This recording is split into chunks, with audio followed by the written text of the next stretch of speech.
recordingnya. Nah, Bapak Ibu, malam ini kita lihat metode yang cukup sederhana tapi cukup powerful ya, yaitu metode clustering. Kalau Bapak Ibu lihat di eh, mau baca buku ya tentang ini ya, sebenarnya di YouTube cukup banyak ya eh, pembahasan-pembahasan tentang ini. Tapi buku dan terutama buku yang saya pilihkan buat Bapak Ibu baca ya. Kalau Bapak Ibu lihat di Learn ada 4 buku ini ya. Mungkin belum pernah saya perkenalkan secara lebih mendetil. Yang ini bacaan utama yang paling atas ya. Kalau Bapak Ibu mau tubruk baca, nggak mau baca yang lain, baca ini aja. Ya, tahun 2013 Data Science for Business. Jadi dia approach-nya lebih langsung kelihatan aplikasinya gitu ya. Walaupun matematikanya dia jelasin juga sih. Kalau yang Geron ini ya, hands-on machine learning with scikit-learn, ini tuh bacaan tipikal orang-orang informatika ya, karena keluaran O'Reilly Media. Dia lebih dalam technical, tapi ada contoh-contoh coding juga dan seterusnya ya. Kalau ini lebih di permukaan, tapi matematikanya dia sebisa mungkin juga dia berusaha beberkan supaya nggak tersembunyi matematika di belakangnya gitu ya. Yang ini lebih technical. Tapi jadi kalau mau baca lebih dalam ke sini ya. Tapi kalau mau baca satu doang yang ini aja ya. Nanti saya tunjukkan sedikit soal clustering dari buku yang Provos ini. Kalau yang ini lebih ke penyajian data. Nanti habis UTS coba kita lihat ya, storytelling with data. Karena Bapak Ibu main data, tapi kalau mempresentasikannya jelimet ya ke direktur ya, nanti dia nggak paham terus dia nggak gubris gitu misalnya, terus nggak muncul strateginya karena dia nggak paham simply gitu ya. Jadi ini adalah problem visualisasi ya, lebih soft problemnya ya, tapi juga sangat penting ya, terutama kalau sampai ada rapat-rapat ngambil kebijakan. Yang terakhir ini referensi Python sih. Ya, jadi kalau belajar Python kan sama kayak belajar semua bahasa yang lain, kita belajarnya tuh yang penting bisa ngomong dikit-dikit terus untuk kebutuhan kita cukup gitu ya. Tapi kalau mau tahu semua kosakatanya secara jelas di bahasanya bisa baca yang ini. Ya, biasanya sih nggak diperlukan ya. Cuman kalau kapan-kapan butuh baca yang ini. Ya. Nah, jadi clustering itu apa? Eh, Video yang saya taruh ya di tab soal clustering itu bisa menjelaskan ini ya di bagian clustering ini ada berbagai video terus ada papernya Gary Chandra juga nanti kita bahas ya. Tapi yang paling atas ini ya soal K-means clustering how it works mungkin memberikan gambaran yang paling sederhana ya. Jadi nanti kita lihat cuplikannya ya. Clustering itu apa? Itu idenya adalah seperti yang disebut di buku Data Science for Business ini ya. Kalau Bapak Ibu mau lihat clustering itu di chapter 6, idenya clustering adalah kalau saya punya data ya, saya tuh punya data-data yang mirip. Ya, masalahnya mirip itu kriterianya apa gitu ya. Tapi kenapa titik-titik data tuh kita bisa kelompokkan dalam satu cluster? Itu karena punya kemiripan ya. Misalnya kalau kita lihat data e-commerce saja ya, katakanlah ada sumbu frekuensi belanja. Ada orang-orang yang frekuensinya tinggi, ada orang-orang yang frekuensinya rendah. Nah, terus kalau kita kelompokkan gitu ya, orang-orang yang frekuensinya tinggi, katakanlah sampai batas tertentu, kita jadikan satu kelompok, terus yang rendah. Nah, ini udah kemiripan data. Gitu ya. Jadi sebenarnya logikanya clustering itu kemiripan data. Nah, lalu bagaimana cara pisahnya data yang kita anggap mirip dengan yang kurang mirip? Itu ada berbagai kriteria. Yang kita pelajari di kuliahan kita ini adalah yang paling sederhana, yaitu K-means clustering. Kriterianya adalah jarak data. Ya, jadi kalau ada data jaraknya jauh dibanding data yang lain, kita anggap dia kalau jauh ya klasternya bukan satu kelompok gitu ya. Tapi kalau dekat berarti dia masuk ke dalam kelompok tertentu yang dekat gitu. Nah, cara ngitung jarak yang paling sederhana tuh pakai sesuatu yang disebut Euclidean distance ini ya di chapter 6-nya Provos itu ya. Dia kasih lihat kalau saya punya dua titik koordinat XAYA dan XBYB, semua anak SMA tahu ya cara menghitungnya adalah ini segitiga Pitagoras ya.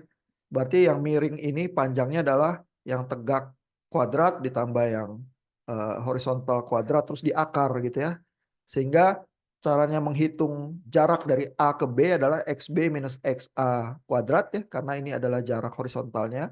ditambah YB minus YA kuadrat ya, ini jarak vertikalnya terus di akar.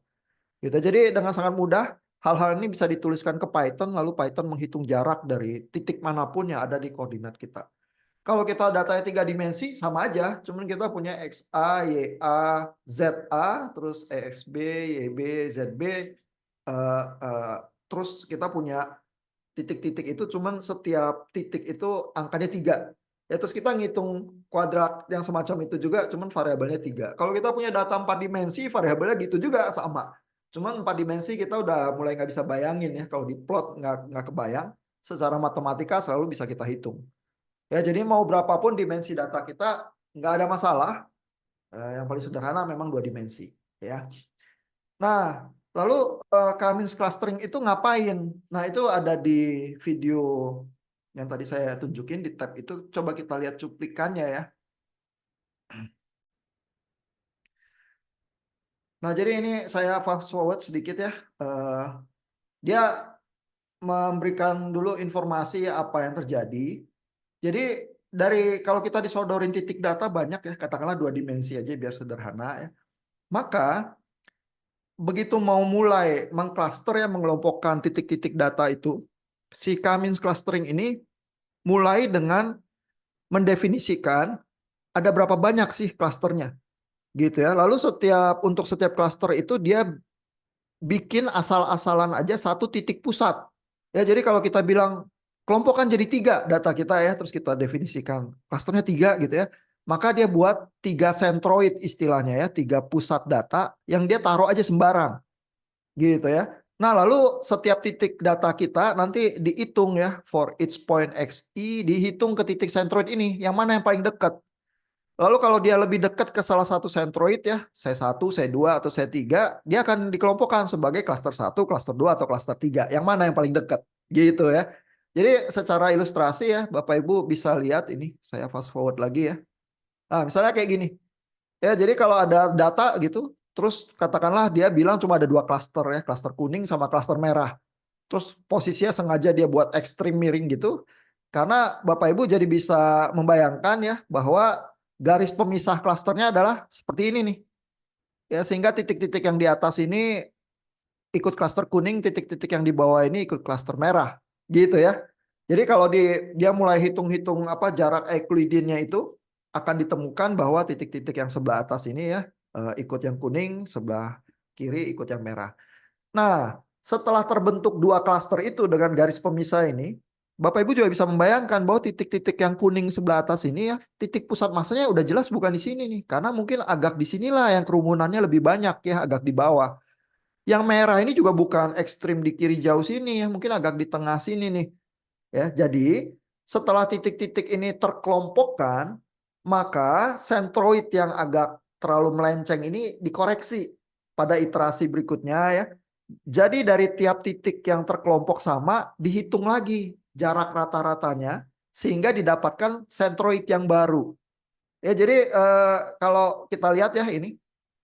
Jadi setelah ada klaster merah dan kuning, yang sentroid yang segitiga ini dihitung ulang sehingga ditemukan sentroid yang baru di sini dengan cara merata-ratakan jarak dari semua titik yang ada. Supaya dapatnya di tengah. Pusat massa kan gitu caranya merata-ratakan semua jarak gitu ya, semua titik-titik ini dirata-ratakan dapatnya tengahnya. Yang kuning juga gitu. Nah, tapi Bapak Ibu juga lihat kalau dengan sentroid yang baru ini garis pemisah kita jadi salah di langkah berikutnya ya. Jadi di langkah berikutnya yang terjadi adalah clusteringnya diulang dengan sentroid yang baru. Ya, jadi kalau ada sentroid yang baru ini garis pembaginya berubah dikit nih, geser dikit. Ya, sehingga ada titik-titik yang tadinya kayaknya dekat ke kuning, ternyata mungkin lebih cocok ke merah. Gitu ya, karena kan garisnya geser dikit gitu. Ya.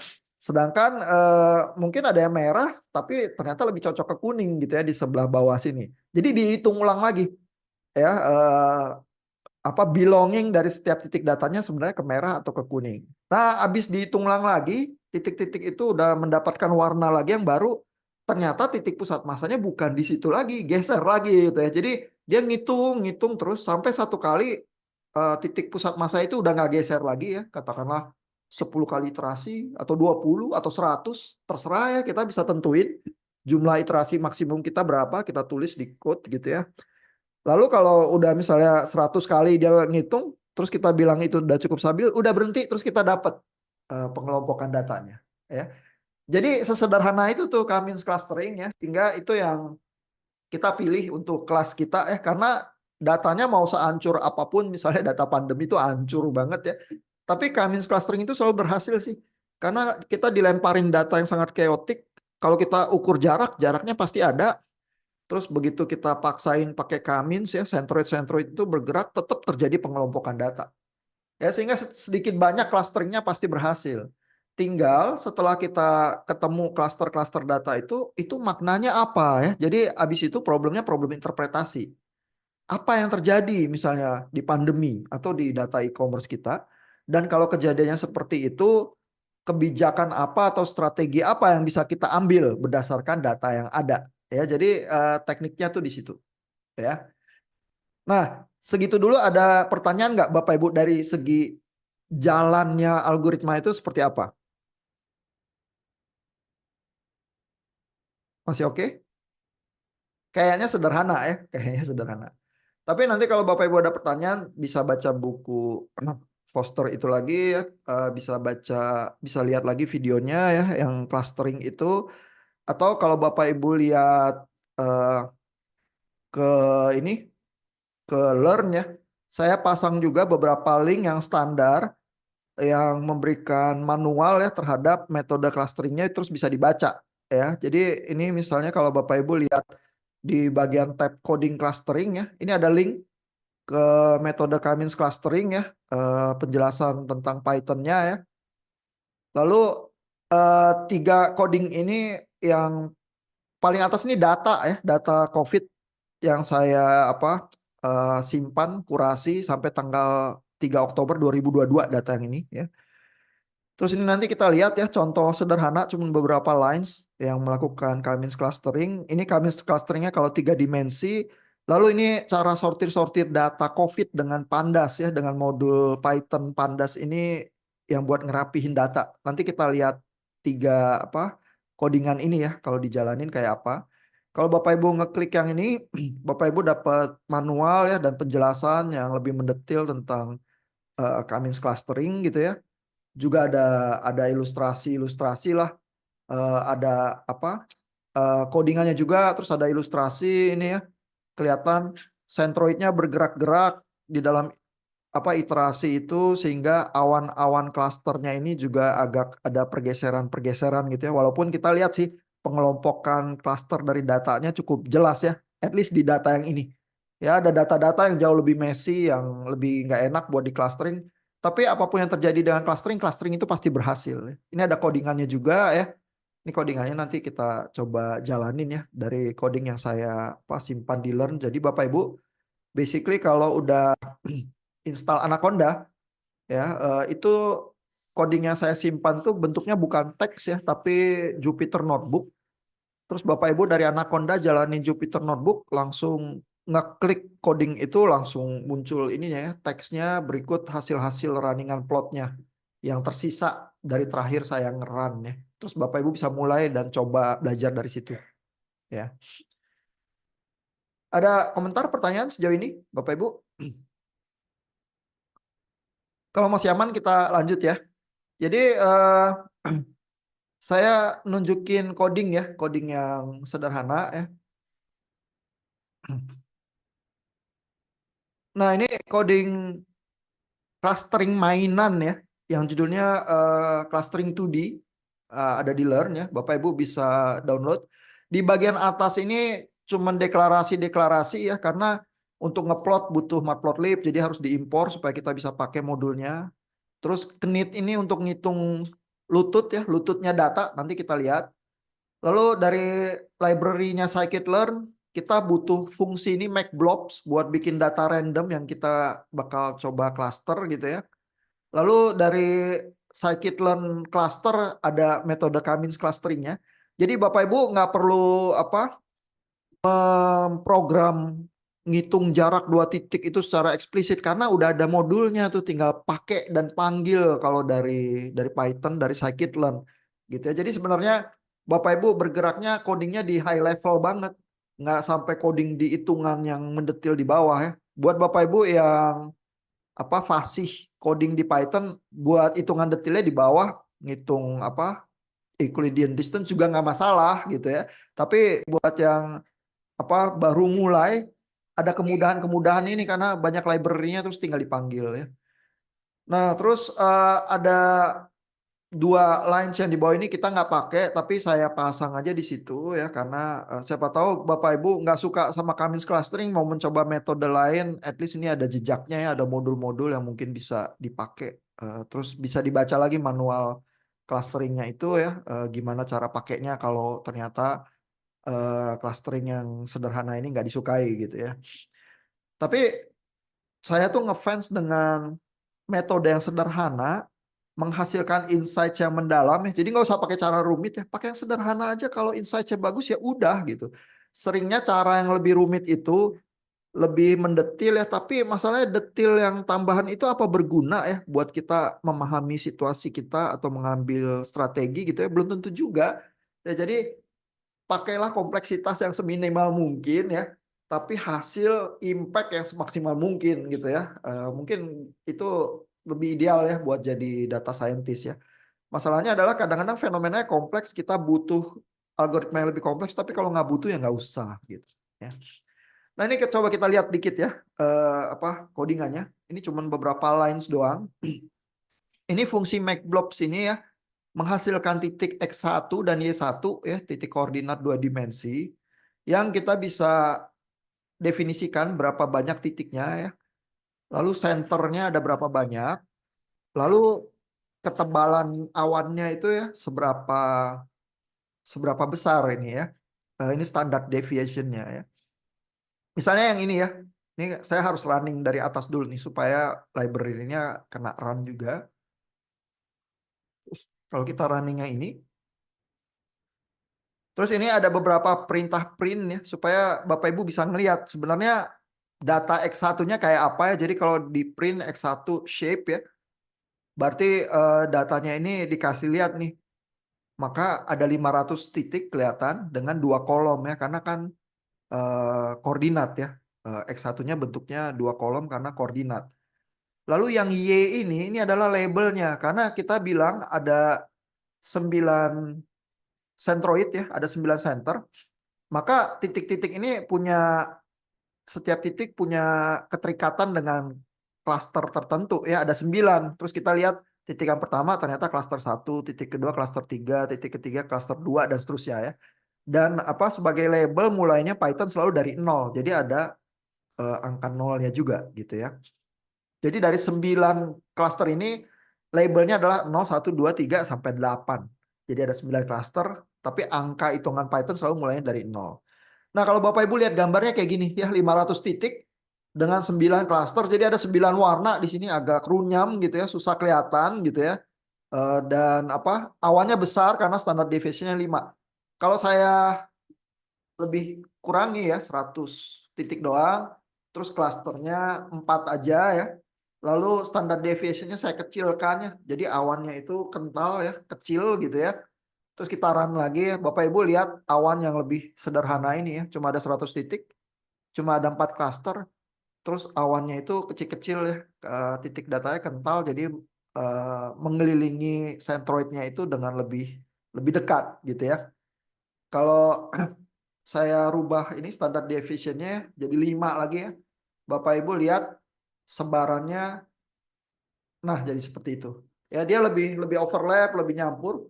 Tapi ini masih 4 klaster juga, cuma ada 4 warna di situ ya. Terus kita punya 100 titik yang bisa kita jadikan mainan gitu ya. Nah, kita coba 100 titik yang inilah, ada 4 klaster gitu ya. Atau 200 lah ya, supaya lebih banyak ya. Karena itu kayaknya awannya kurang kurang bercampur ya. Nah, ini ada 200 titik nih. Lumayan ya. Terus kita cobain Cummins clusteringnya ya. Jadi kita bisa manggil Cummins ini, kita definisikan dulu ya metode yang kita mau pakai ya. Misalnya ya, eh, katakanlah dari 4 klaster ini kita bilang kita mau clustering tapi kita bilang titiknya ada 5, bisa ya kita paksa jadi 5 ya. Terus kita bisa tulis di sini maksimum iterasinya nggak usah 300 lah ya, itu titiknya dikit, mungkin 10 iterasi udah selesai gitu ya. Lalu kalau yang lain-lain ini untuk inisialisasi dan random state ini kurang gitu penting sih. Ini cuman buat apa mesin itu melakukan pseudo random generatingnya itu mulai dari state mana, diinisialisasinya gimana, itu aja sih. Ya, cuman butuh ditulis supaya kalau kita mau mengulang percobaannya, kita tulis angka n initnya yang sama dengan random state yang sama. Dia walaupun ini merandom ya, tapi randomnya itu sebenarnya kan teratur karena dia mesin ya. Dia akan mulai dari state randomness yang sama. Jadi hasilnya sama gitu ya. Nah, setelah kita definisikan ini, cara manggilnya adalah manggil k-means ya. Terus di fitting data X1 ini yang dihasilkan oleh blobnya ini. Ya kan data ini sebenarnya dari fungsi ini keluar muntahin data ini. Nah, data X1-nya kita masukin ke k-means clusteringnya ya. Terus ada beberapa parameter yang bisa kita print ya, jumlah iterasi, apa inersia gitu ya. Ini inersia itu jarak antar titik gitu ya. Lalu ada Y2 ini kelompok-kelompok datanya juga ya. Lalu X2 ini titik-titik datanya setelah di cluster. Terus kita bisa plot ya. Saya coba run dulu. Terus Bapak Ibu lihat ya, walaupun kita definisikan maksimum iterasinya 10, dia sampai 7 udah berhenti. Karena dia iterasi-iterasi ngitung 7 kali, terus udah nggak bergerak lagi sentroidnya ya udah gitu ya. Terus setiap titik ini, sekarang karena kita paksa jumlah klasternya ada 5 ya. Bapak Ibu lihat ada klaster ke 0, ke 1, ke 3, ke 4. Jadi ini ada 5 jenis klaster nih untuk data-data 2 dimensi ini. Nah, terus hasil clusteringnya kayak gini. Bapak Ibu lihat yang sentroidnya, titik sentroidnya itu saya plot dengan markernya bentuknya diamond merah ya, colornya R. Terus size-nya lebih besar 2 kali lipat ya, size-nya 100 ya, jadi dia titiknya lebih besar supaya gampang kelihatan. Lalu kalau untuk titik-titik yang lain saya menggunakan Y2. Y2 ini adalah labelnya. Jadi labelnya cluster ini ya. Kalau warna yang label 0 sama 0, warna 0 apa label 3 warnanya beda gitu di assign-nya. Jadi ini untuk coloring dari titik-titik datanya ya. Nah, sehingga kita dapatkan 5 cluster ini. Walaupun tadi di generate-nya 4 doang awannya, tapi karena K-means clusteringnya kita paksa jadi 5 kelompok, dia akan kasih kita 5 kelompok nih. Cuma yang tengah ini dia kelompokin beda ya. Jadi ada 5 centroid di sini. Yang ini yang tengah ini centroidnya beda. Kalau kita bilang 5 kebanyakan mau buat apa gitu ya. Saya paksa jadi 3 bisa juga. Jadi clustering itu selalu berhasil sih ya, makanya buat tugas ini aman ya. Terus kalau dipaksa jadi 3 cluster doang, dia ngelompokin datanya gitu tuh. Ada data yang agak kanan, data yang agak kiri, biru tua, data yang di sebelah bawah kuning gitu ya. Nah masalahnya tentu pertanyaan buat Bapak Ibu adalah berapa cluster sih yang benar, yang bagus? Apakah 5 cluster atau 3 cluster atau 4 cluster seperti waktu dia dibentuk ya, jadinya 4 kan gitu ya. Nah, untuk itu ada kriterianya, berapa banyak clustering yang paling menggambarkan data kita. Ya, caranya adalah ini kita bisa masukkan satu fungsi ya untuk menghitung SSE. SSE ini adalah jarak rata-rata dari setiap titik, setiap cluster itu ya. Bapak Ibu bisa bayangkan kalau cluster kita makin banyak ya, kita pilih 5 cluster atau 7 cluster gitu ya. Kalau ini saya pasang klasternya 7 gitu misalnya, padahal waktu di generate cuma ada 4 gitu ya. K-means clusternya tetap bisa nih menghasilkan 7 cluster dengan warna yang berbeda gitu ya. Nah, tapi berarti berapa cluster sih yang bagus? Nah, Bapak Ibu bisa bayangkan kalau clusternya makin banyak, jarak antara setiap kelompok itu pasti menurun. Cuman saya bisa aja bikin 200 cluster terus masing-masing titik punya apa lingkungan dia sendiri gitu ya. Tapi kan itu udah nggak ada gunanya gitu ya. Sehingga pengelompokannya ideal itu ada batasnya. Ya, dan batasnya seperti apa? Misalnya di sini kita hitung saja ya dari kemungkinan klaster 1 sampai 11. Ya karena lebih banyak dari itu udah nggak efek lah gitu ya. Terus codingan ini menghasilkan berapa banyak jarak antar titiknya itu kalau klasternya 1, kalau klasternya 2, kalau klasternya 3, dan seterusnya sampai 11 gitu ya. Terus kita dapat plot yang ini nih. Ya, sehingga ini kalau klasternya 1 jaraknya kan jauh-jauh ya dari sentroidnya, ya jaraknya besar ya. Tapi kalau klasternya 2 jaraknya turun, klasternya 3 turun lagi ya, klasternya 4 turun lagi. Cuman lama-lama kalau klasternya kita tambah ya, turunnya nggak gitu banyak lagi. Jadi artinya dampaknya jadi rendah. Ya, sehingga dampak yang paling tinggi ya adalah pada saat ada di sikut tertentu ini nih. Kayaknya sikutnya di 3 ini sih. Kalau kita lihat apa eh, sikut kakinya itu keni ya istilahnya ya. Nah, sehingga kalau lebih turun dari 3 klaster kayaknya udah nggak menghasilkan sesuatu yang mendetil yang lebih bagus gitu ya. Lalu ada fungsi keni locator ini ya. Kita bisa lihat kapan klasternya kalau kita tambah turunnya itu masih signifikan gitu ya. Kalau kita jalanin ternyata dia bilang 3. Ya, jadi dari visual 3 ini kayaknya kalau kita lihat pakai mata juga sikutnya data ada di 3 ya. Kalau kita jalanin knee locator ini ternyata hasilnya 3 juga. Gitu ya. Jadi artinya dari data blob ini yang kita buat ternyata ada 4 cluster. Kalau kita mau clustering secara ideal, clusternya 3 udah cukup. Gitu ya. Jadi sebenarnya kayak gini aja udah menggambarkan data kita dengan cukup baik ya, at least pengelompokan datanya. Ya. Nah, sampai situ dulu ada pertanyaan nggak, Bapak Ibu? Itu metode clustering yang sederhana, lines-nya cuma beberapa puluh lines doang buat mainan gitu, supaya Bapak Ibu paham gimana cara melakukan clusteringnya. Ada pertanyaan? Masih oke? Ya, nanti nyobain ya codingannya baru baru mulai bisa merasakan sih. Ya. Nah, lalu ada codingan yang 3D ya. Saya contohin juga kalau perlu Bapak Ibu melakukan. Kalau Bapak Ibu bilang eh, untuk data COVID-nya saya mau ada 3 variabel yang saya mau clustering. Nah, bisa ya. Nah, ini saya buat mainan MacBlobs-nya tapi buat yang 3D ya. Jadi ini di atasnya sama ya, cuman manggil-manggil library. Nah, terus di sini sama MacBlobs ya, tapi di sini ada satu line tambahan, fiturnya dibilangnya 3. Jadi bisa 3 dimensi. Kalau kita nggak definisiin, dia cuma menghasilkan koordinat aja ya, dua kolom doang. Sekarang kalau kita bilang 3, dia 3 kolom nih. Setiap data itu ada 3 kolom, berarti X, Y, Z ya. Nah, kalau kita running ya, ini saya kurangin aja ya supaya titiknya nggak terlalu parah ngelihatnya. Terus centernya 3 aja, terus jarak standar deviasinya 1 aja ya. Jadi klasternya deket-deket kecil gitu ya. Nah, terus Bapak Ibu kalau lihat 3 dimensi itu kayak gitu. Ya, jadi ada 3 kerumunan, tapi ruangnya karena 3 variabel dia ngeplot di 3 dimensi ya. Kalau Bapak Ibu download coding yang ada di Learn itu ya, yang clustering 3D, itu gambar plotnya saya buat 2 tuh, jadi bisa ngeplot 3 dimensi kiri kanan gitu ya contohnya. Tapi ini karena buat demo saya jadiin 1 aja supaya Bapak Ibu ngelihatnya lebih clear gitu ya. Tapi kalau perlu nunjukin 3 dimensi 2 biji sekaligus ya karena variabelnya beda atau apa, contoh codingan yang Bapak Ibu download itu menunjukkan hal itu ya. Nah, lalu abis dari mainan MacBlobs ini kita bisa clustering ya. Tapi ini saya buat standar deviationnya gede dulu ya supaya dia agak bercampur titik-titiknya. Katakanlah 3 gitu ya. Kita run lagi. Nah, kelihatan ini apa? Sorry, yang ini ya agak lebih menyebar dan nyampur ya. Terus kita bisa masukin ke Cummins clusteringnya. Katakanlah walaupun di generate-nya ada 3 cluster, saya mau tentuin, saya bilang clusternya 4 ya. Terus iterasinya mungkin sampai 10 aja juga kayak tadi. Terus saya running ya.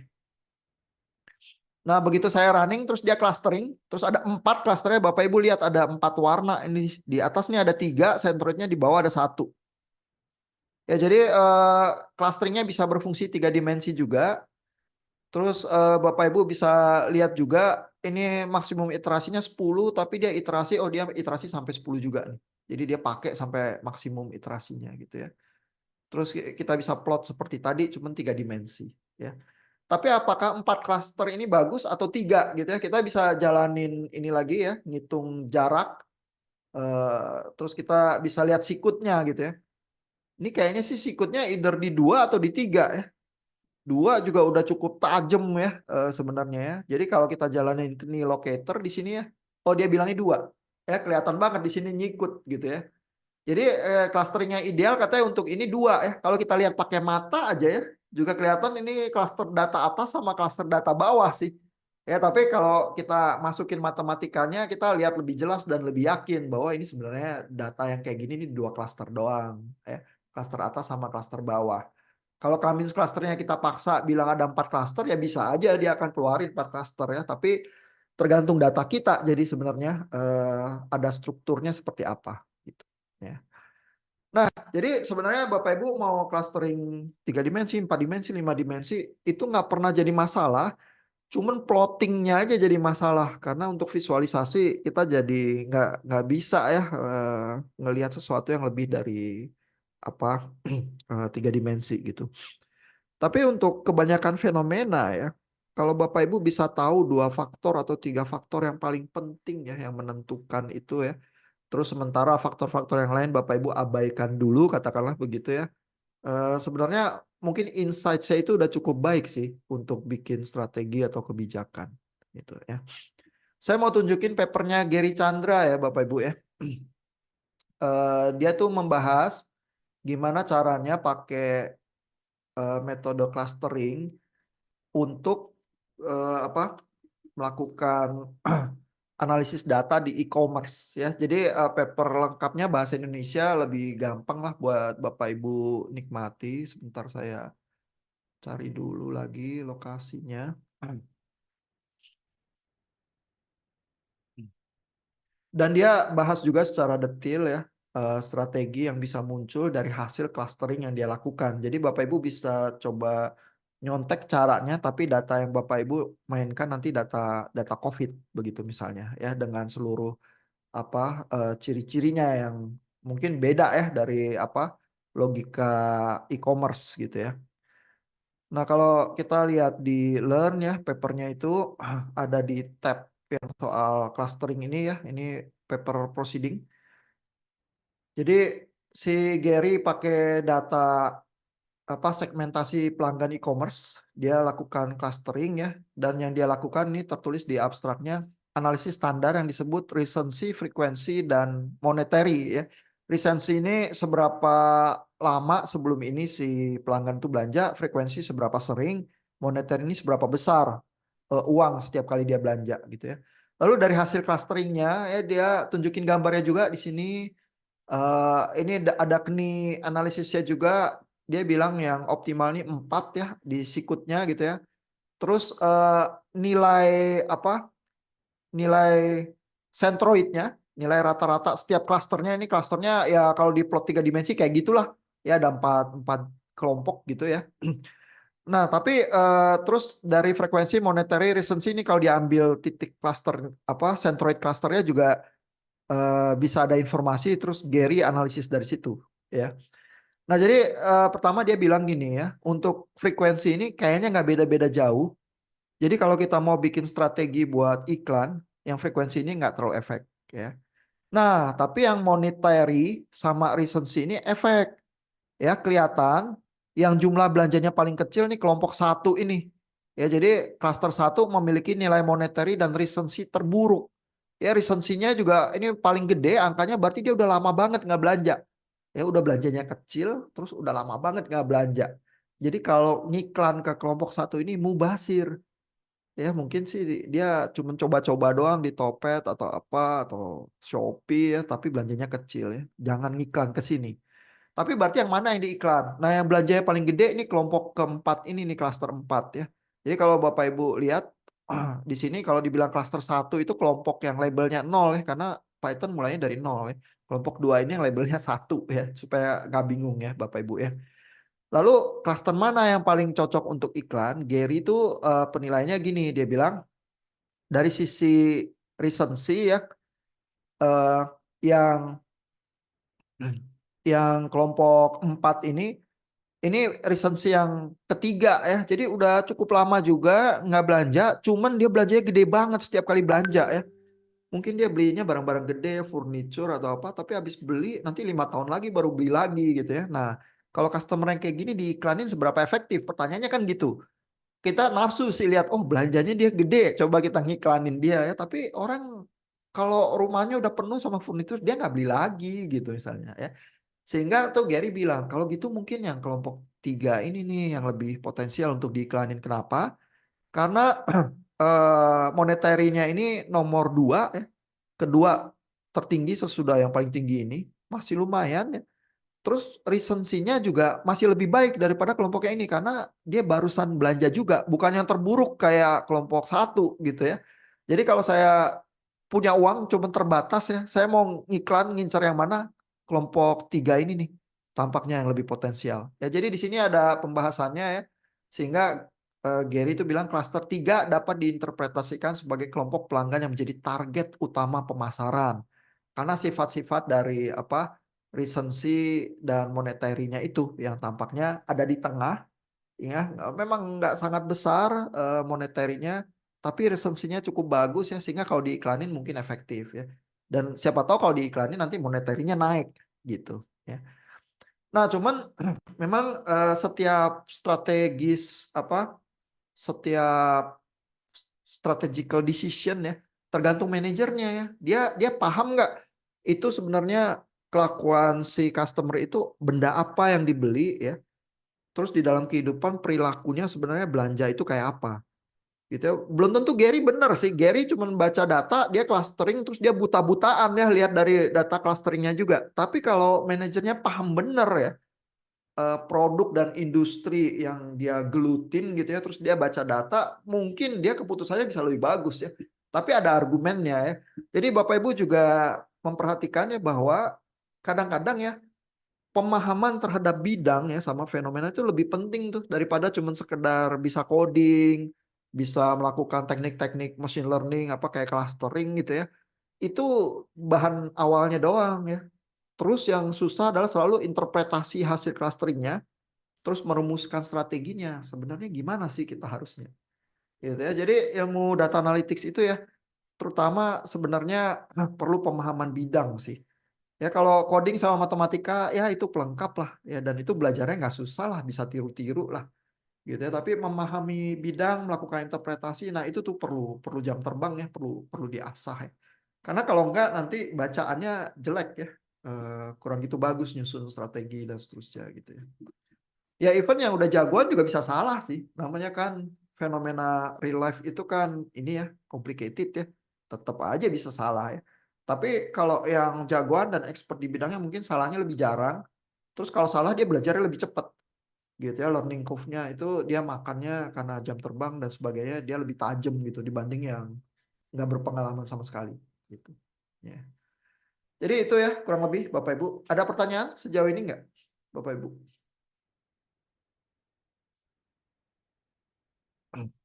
Masih aman ya? Maaf Iya, Pak, iya maaf Pak. silakan. Kalau saya boleh menyimpulkan, artinya untuk eh, data clustering ini sebagai alat bantu ya. Semua data analytics itu alat bantu, Pak. Nggak pernah itu sebagai tujuan akhir ya.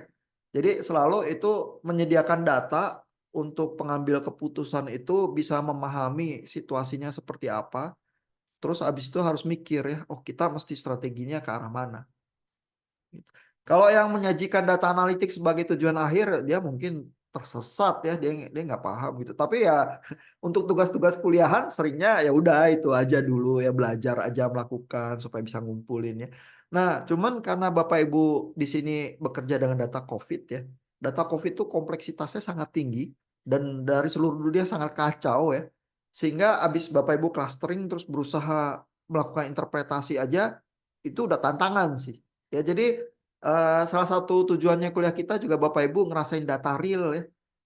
Kalau data yang kayak dari McBlobs itu kan data mainan ya. Even Gary juga sebenarnya pakai data yang dia dapat dari internet ya. Apakah itu real representatif ya dari e-commerce yang sesungguhnya? Mungkin enggak sih.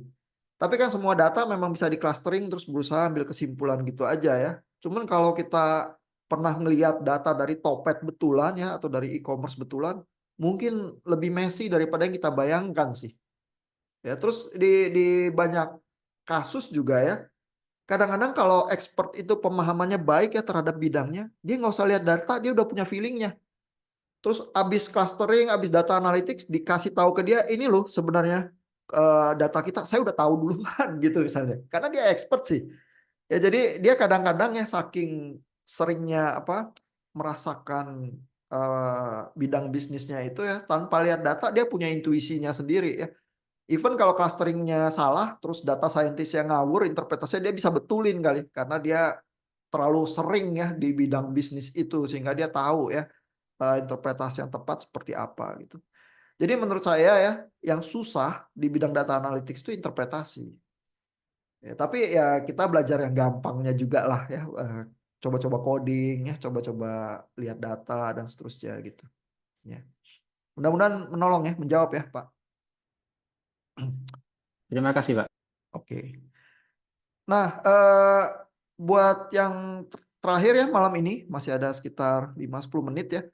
Saya pengen nunjukin gimana caranya menghandling data COVID yang rada ancur-ancuran itu ya. Jadi ada codingnya itu ya saya taruh judulnya COVID Panda karena modul untuk beresin data di Python itu pakai modul Pandas ini nih. Ya jadi di sini harus import Pandas ya supaya kita bisa pakai. Nah, cara baca data ya, datanya kita itu data COVID bentuknya .csv ya ini jadi comma separated values ya. Kalau kita punya data di Excel bisa di save sebagai CSV juga sih. Kalau si Python disuruh ngisep data dari Excel langsung bisa juga, cuman dia lebih lambat karena Excel itu kan banyak formattingnya ya. Jadi Bapak Ibu kalau nelen data ribuan, ratusan ribu gitu ya, terus Bapak Ibu yang satu Excel, yang satu CSV, berasa sih si Pythonnya itu jalannya lebih tersendat-sendat, lebih lama kalau dia Excel gitu ya. Nah ini buat baca data ya dari file CSV, terus ditulis ke data frame. Ini ya DF ini singkatannya ya. Terus kalau Bapak Ibu print kolomnya ini ya, ini saya nyalain ya. Jadi kalau di comment out dia nggak dijalanin, tapi kalau ini kita jalanin ya, Bapak Ibu akan lihat ya eh, di bagian atas ini ya, karena ini ngeprint kolom dari data frame ya, berarti header dari kolomnya itu ya, itu Bapak Ibu akan lihat jenis-jenis data apa aja yang ada ya.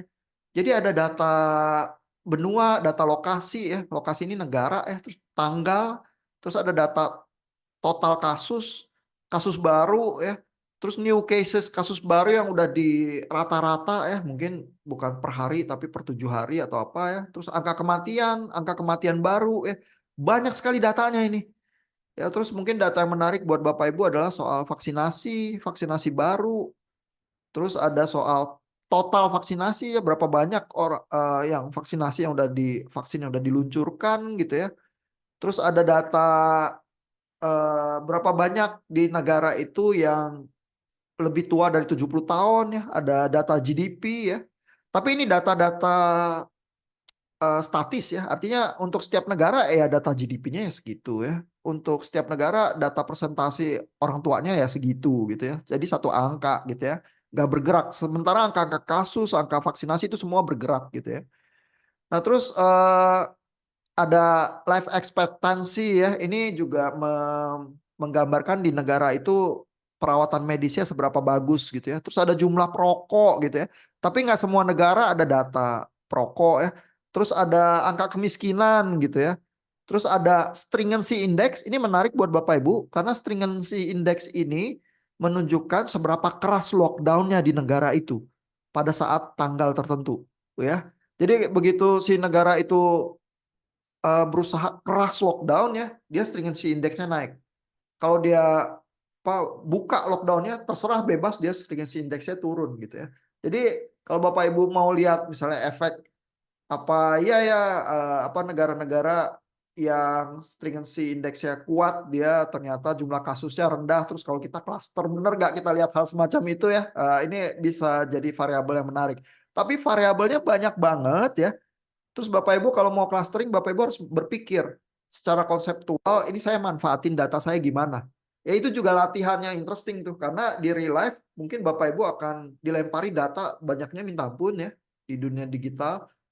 Terus Bapak Ibu harus mengkonsep ya, saya mau lihat apa di data saya ya, dan kalau saya cluster, saya ngincer hipotesis macam apa gitu ya. Itu latihan-latihannya sih.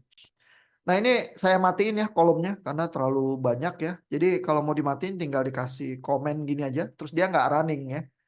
Nah di data yang ini, problemnya dengan data COVID ya adalah datanya banyak. Terus misalnya kalau saya mau plotting aja ya, data Indonesia misalnya dibandingkan dengan data United Kingdom ya. Caranya gini ya. Jadi dari data frame kita bisa bilang dari DF ini yang lokasinya Indonesia ambil ke DF1. Ya, itu filtering data tuh begitu ya, pakai Pandas itu ya. Terus kalau DF2 saya isi data dari United Kingdom aja. Nah, itu bisa gitu ya. Terus kalau kita mau ngincar tanggal-tanggal tertentu ini saya komen itu, tapi bisa ya dicobain ya tanggal tertentu gitu misalnya ya. Nah, lalu di sini ini ada baris-baris ini. Ini tuh ngeriset data indeks ya. Jadi setiap data kita ya, kalau Bapak Ibu lihat di sini ya, ini saya print out ya beberapa baris datanya yang terakhir gitu ya sampai 2022 Oktober itu kan tadi data terakhir ya. Bapak Ibu lihat bahwa eh, dia ada indeks nih. Tapi indeksnya ya biasanya di data aslinya itu kan itu urutan data sebenarnya ya. Itu tuh tergantung dari abjad negara kita. Jadi mulainya kayak negara yang Afghanistan gitu ya, dia indeksnya rendah ya 1 gitu misalnya. Terus nanti Indonesia ada di bawah ya, indeksnya gede ya. Terus United Kingdom lebih bawah lagi gitu ya. Nah saya mau indeksnya saya seragamin. Ya karena itu data keberapa dari indeks saya. Nah saya bisa reset indeks saya. Gitu ya, ini kalimat-kalimat ini tuh untuk ngeriset supaya nyamain indeks. Ini udah dirapihin nih, jadi indeksnya sama. Tapi kalau Bapak Ibu ngeprint datanya di atas ya, baru diambil doang dari file, terus diambil lokasinya, terus di print gitu aja ini, di bagian ini yang saya komen, dijalanin gitu ya. Kelihatan indeksnya kacau banget, tergantung posisi datanya di tabel data saya ada di mana gitu ya. Ini udah di reset ya, jadinya datanya kelihatannya seragam. Nah terus problem berikutnya adalah, waktu UK udah punya data, bisa testing dan sebagainya, Indonesia belum punya data. Jadi data itu ya panjangnya beda-beda. Kalau saya mau plotting supaya hari yang sama jumlah datanya berhimpit gitu ya, itu agak susah. Datanya beda panjangnya ya. Nah, jadi yang di bawah ini ya saya motong data nih. Eh, yang ini ya trimming data to the same length ya. Ini data yang lebih panjang ya. Jadi data UK itu lebih panjangnya DF2 dikurangin panjangnya DF1 ya. Terus kita pakai itu sebagai standar. Logikanya itu ya. Nanti Bapak Ibu lihat sendiri ya lainnya ini ngapain ya. Tapi ini sebenarnya motong data supaya panjangnya sama. Lalu kalau panjangnya udah sama ya, yang saya jadiin patokan data yang terakhir. Saya hitung ke belakang aja. Karena waktu awal pandemi Indonesia nggak punya data apa-apa ya, kacau gitu ya. Jadi tapi yang pas belakangan waktu Oktober 2022 udah oke Indonesia gitu ya. Jadi kalau mau bandingin dari data terakhir aja, cuman mundurnya berapa lama gitu ya. Jadi saya pakai teknik-teknik yang paling sederhana aja lah. Kalau saya tulis 480 ya, berarti saya tuh mundur 18 bulan dari data terakhir gitu ya. Jadi dengan cara demikian saya bisa misalnya ngeplot kasus baru ya di Indonesia dibandingkan dengan di Inggris gitu misalnya. Ya dan gambarnya kayak gini nih. Ya kalau Bapak Ibu lihat ini tipikal banget ya. Gambar Indonesia yang sebelah sini ini 18 bulan ke belakang dari Oktober 2022 ini waktu puncak Delta. Ya ini tuh bulan Juli Agustus tahun 2021. Karena data kita kan sampai Oktober 2022. Nah ini Januari 2022 ini puncak Omikron kita di sini. Ya jadi yang biru ini kelihatan ada landmarknya ya. Data Indonesia kayak gitu. Data UK juga interesting. Karena setelah Juli Agustus ini Delta ya, UK itu ambil keputusan kalau Bapak Ibu lihat berita-berita ya untuk melepas lockdownnya. Jadi jumlah kasusnya menggila.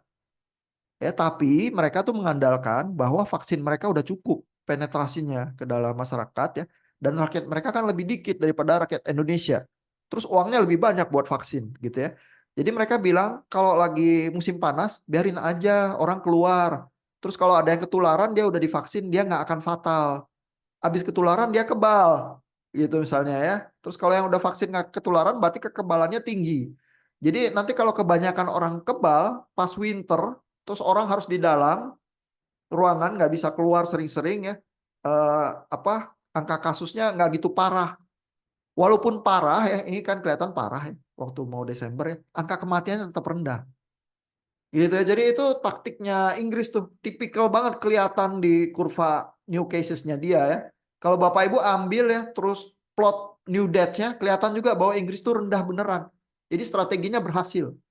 Gitu ya. Jadi dengan plotting seperti ini aja Bapak Ibu bisa lihat landmark-landmark tertentu ya, bisa bandingin data negara tertentu. Ini belum clustering nih. Ini cuman plotting gitu aja. Terus Bapak Ibu udah bisa baca-baca ya.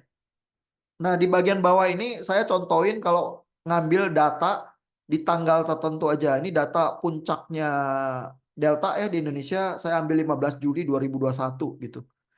Terus Bapak Ibu bisa lihat misalnya di data frame 3 ini kasus-kasus, terus Bapak Ibu bisa baca negara-negara tertentu, new casesnya berapa, new dates-nya berapa.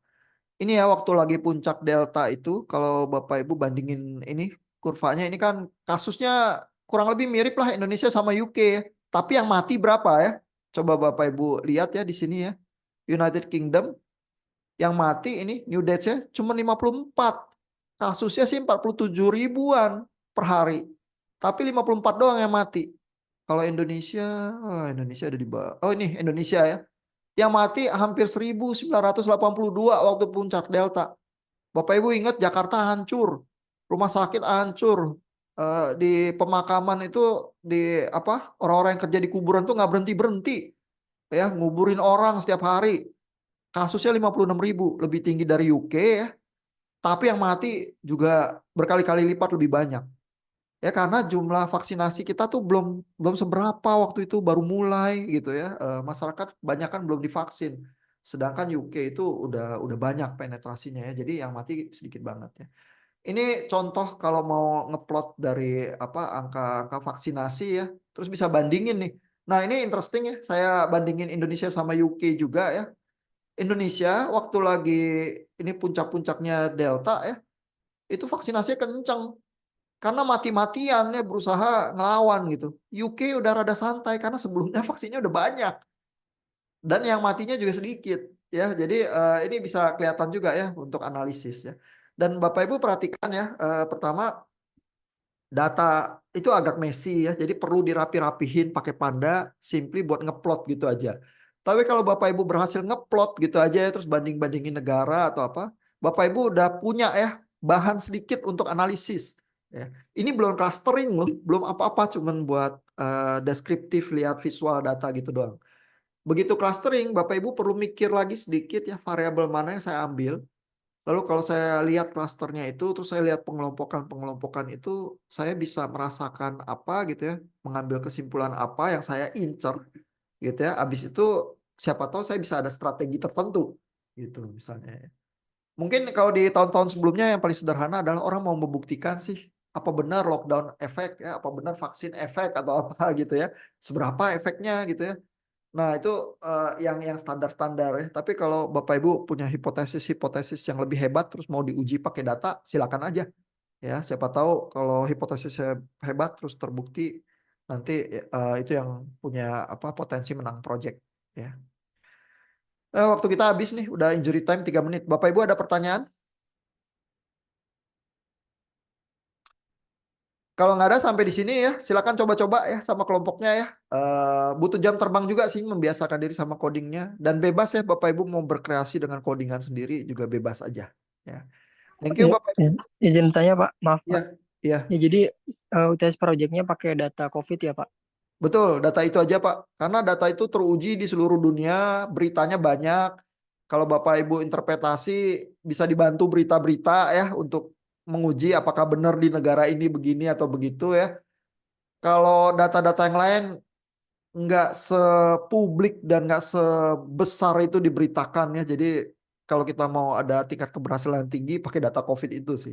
Tantangannya adalah datanya kacau dari seluruh dunia. Jadi kita perlu agak kerapihin, perlu mikir dikit ya. Tapi semua latihan big data selalu seperti itu sih. Jadi ini latihan yang cukup real. Mungkin belajarnya jadi bisa lebih banyak sih. Ya, mudah-mudahan. Oke, thank you Bapak Ibu. Selamat malam, selamat istirahat, selamat menikmati kuliah yang lain. Saya stop sampai di sini.